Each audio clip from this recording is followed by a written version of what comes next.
Resiliency is knowing when you're falling and knowing how to catch yourself. With self-wisdom, it's important because there are people who think they know better than you. And in a lot of cases, there are people who know better than you. They can be more knowledgeable, and fair enough, there are people who know more about how to cook a pizza than I do. But when it comes to me, when it comes to how I feel, when it comes to how things work best with me, I'm the one who is the expert. I am the be-all, end-all when it comes to me, because no one else knows me like I know me. And it's important because if you don't listen to what the person has to say, I remember I was at a meeting and I would say that a certain service was not going to work for me because I didn't like the idea of the service. And they said, well, what you're doing is you're making it so, since you're saying that, since you're in that mindset, it's definitely not going to work. When I say something is not going to work, I don't say that because I don't want it to work. Why would I not want something to work? I'm saying it because it won't work.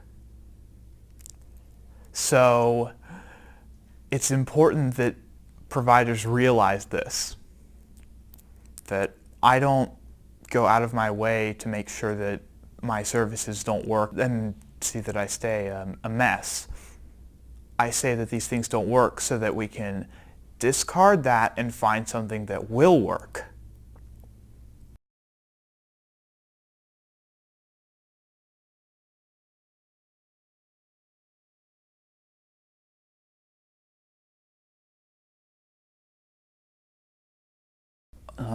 While courage and confidence, they're really important because sometimes the world, a lot of times, most of the time, if you really think about it, the world is a really scary place.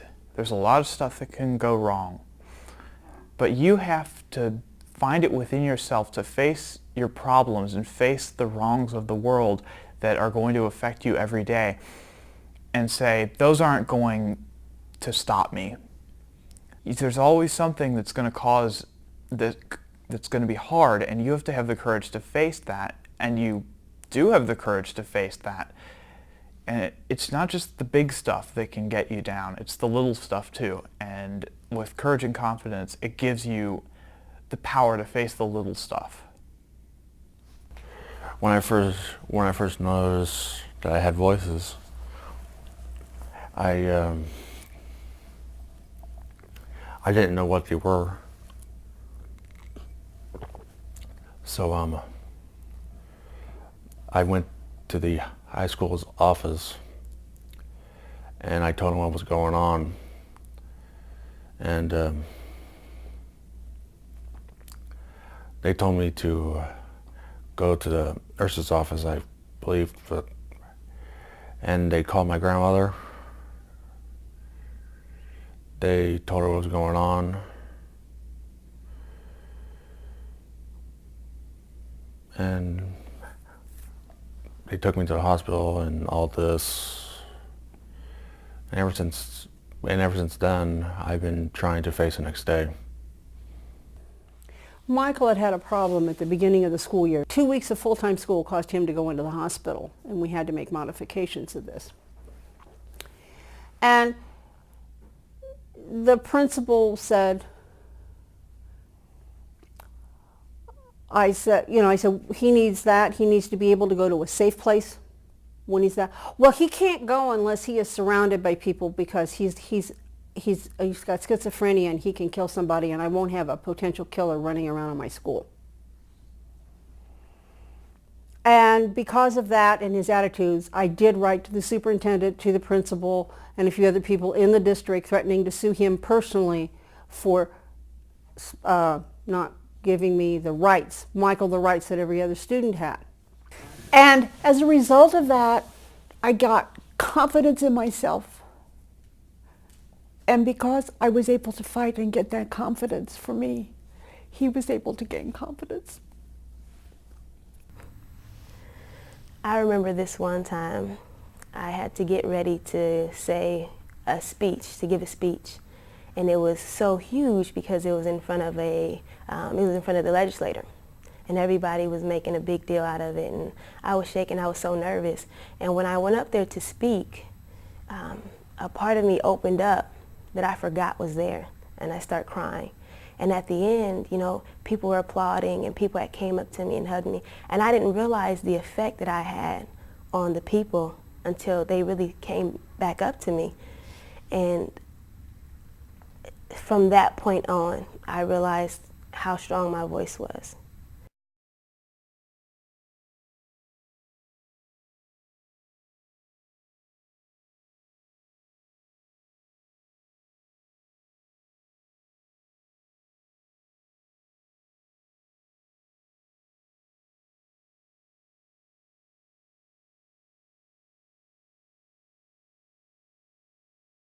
I really think that hope and optimism are just keys. And I think it's true for all people, but especially for young people who may have challenges, may feel like the world is not very accepting, and they look at various times in their life that look almost hopeless, that people don't expect that they're going to achieve. People are not expecting them to make it.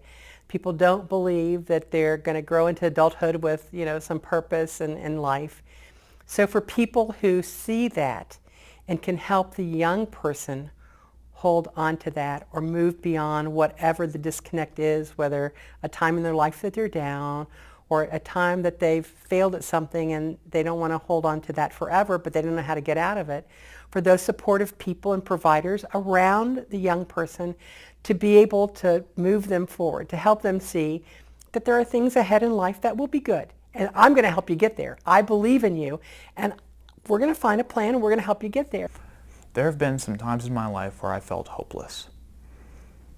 You have to find something that's a quick fix, and eventually when you see that's fixed, then you'll be like, oh, I fixed that. Let's try to fix this part of my life, and this part of my life, and this part of my life. And in the meantime, the hope is rising while the hopelessness is falling. And it's really important that you realize that it just has to be a little thing, just a little thing to feel hopeful about, and that can make all the difference. Sometimes it's hard to find good things when everything seems like it's going bad, but you just have to try real hard and try every day to point out something positive.